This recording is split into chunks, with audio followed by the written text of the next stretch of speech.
Gaza पर कब्जे की जंग में फंसा इजराइल, तीसरे साल में भी ना हमास से टूटा ना सफ़ेद झंडा उठा।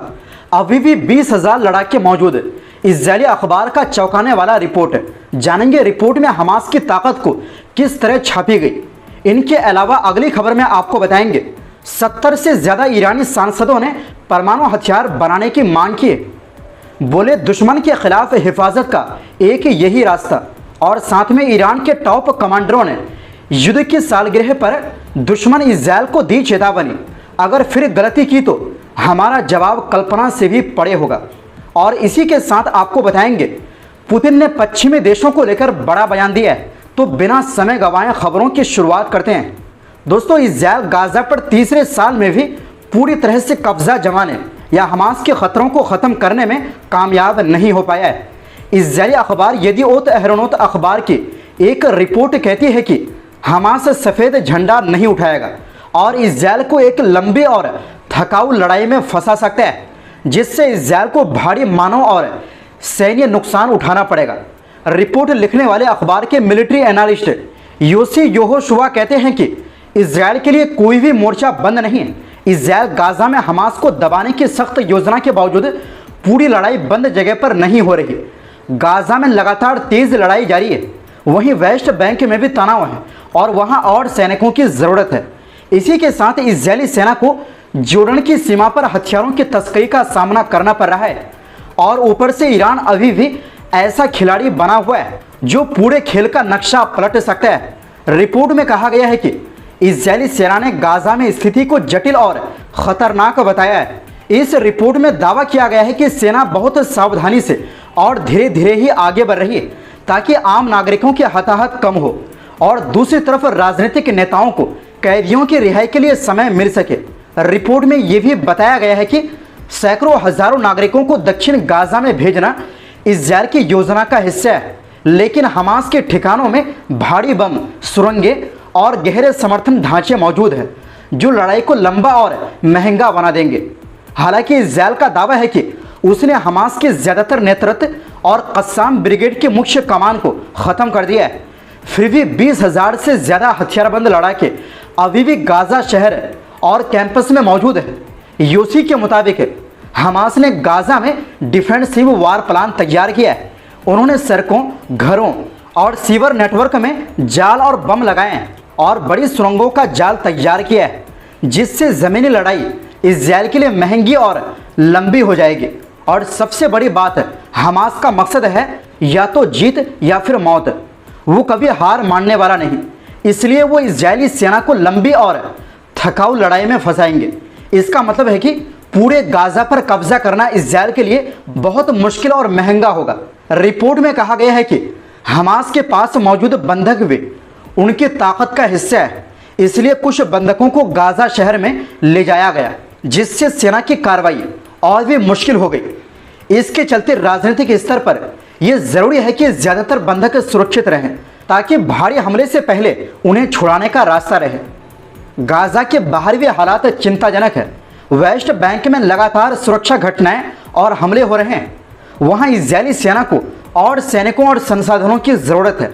इजरायली अखबार की रिपोर्ट के मुताबिक इजरायल की सेना की मुश्किलें सिर्फ गाजा और वेस्ट बैंक तक सीमित नहीं है। जोर्डन की सीमा पर भी हथियारों की तस्करी की समस्या है जो स्थानीय लड़ाकों तक पहुंच सकती है।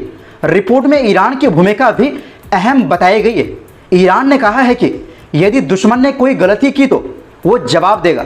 इसका मतलब है कि इजरायल के सामने क्षेत्रीय संघर्ष और अंतर्राष्ट्रीय दबाव दोनों मौजूद है, जिससे स्थिति और जटिल हो जाती है। वहीं दूसरी ओर दोस्तों, ईरान की संसद के 71 सांसदों ने एक चिट्ठी लिखी है जिसमें उन्होंने ईरान के सुप्रीम नेशनल सिक्योरिटी काउंसिल और देश की तीनों बड़ी ताकतों यानी कार्यपालिका और न्यायपालिका और विधायिका के प्रमुखों से मांग की है कि ईरान की रक्षा नीति और ख़ास तौर पर परमाणु हथियारों के मुद्दे पर दोबारा विचार किया जाए। मतलब साफ है कि इन सांसदों का कहना है कि अब परमाणु हथियार बना लेना बेहतर है और जो सुप्रीम लीडर की तरफ से फतवा जारी हुआ है उसे वापस लेना ही बेहतर है। देश की सुरक्षा के लिए ऐसा करना ज़रूरी है।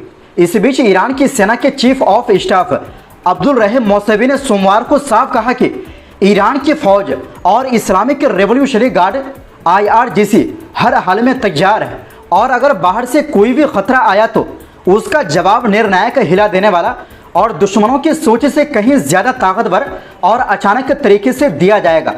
ये बयान उन्होंने पवित्र रक्षा सप्ताह के मौके पर दिया। ये वही सप्ताह है जिसमें ईरान 1980 में इराक द्वारा थोपे गए युद्ध की बरसी याद करता है। ईरानी न्यूज़ एजेंसी तस्नीम के मुताबिक मौसवी ने कहा कि हाल ही में हुई 12 दिन की जंग में दुश्मन पूरी तरह नाकाम साबित हुए। ईरान ने अपनी घरेलू रक्षा क्षमता, क्षेत्रीय ताकत और फौज की मजबूत जवाबी कार्रवाई से अमेरिका और इजरायल की योजना को ध्वस्त कर दिया। उन्होंने ये भी कहा कि ईरान अपने राष्ट्रीय हितों पर कभी समझौता नहीं करेगा। उन्होंने इजरायल की तरफ इशारा करते हुए कहा, दुश्मन अगर फिर कोई गलती करता है तो उसे ऐसा कड़ा जवाब मिलेगा कि हमेशा के लिए पछतावा रहेगा। मौसवी ने जोर देकर कहा कि अब ईरान को अपनी रक्षा तकनीक और हथियारों को और विकसित करना होगा ताकि जटिल युद्धों का सामना किया जा सके।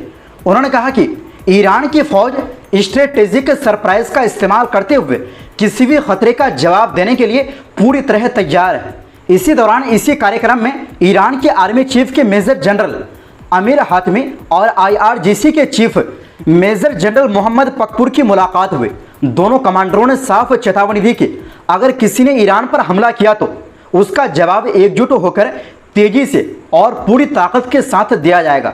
हातमी ने कहा कि दुश्मन हमेशा चाहता है कि ईरान अपने हक से पीछे हट जाए, लेकिन ईरान ने हर मुश्किल और कुर्बानी के बाद भी हार नहीं मानी।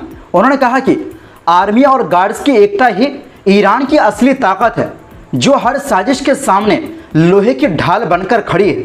हाल के 12 दिन की जंग ने साबित कर दिया है कि ईरान अपने हक और राष्ट्रीय हितों पर कभी समझौता नहीं करेगा। अगर दुश्मन कोई गलत कदम उठाएगा तो उसे ऐसा जवाब मिलेगा जिस पर उसे पछताना पड़ेगा। वहीं पकपुर ने कहा कि अमेरिका और इजरायल के हालिया हमलों ने पूरे ईरान में वही जज्बा जगा दिया है जो ईरान इराक जंग के दिनों में था। उन्होंने कहा कि पूरे देश में गजब की एकता देखने को मिली। पकपुर ने बताया कि इस्लामी क्रांति के नेता आयतुल्ला अली खामेनी की समझदारी और मजबूत क़ियादत की वजह से कमांडरों की शहादत के बावजूद नए लीडर चुने गए और ऑपरेशनों को सही दिशा मिली। इसी मजबूरी में आखिरकार अमेरिका और इजरायल को युद्ध विराम मानना पड़ा। पकपुर ने दो टूक कहा कि अगर दुश्मनों ने फिर गलती की तो उन्हें ईरान का घातक जवाब मिलेगा। वहीं दूसरी ओर दोस्तों, रूस के राष्ट्रपति व्लादिमीर पुतिन ने सोमवार को बड़ा बयान दिया।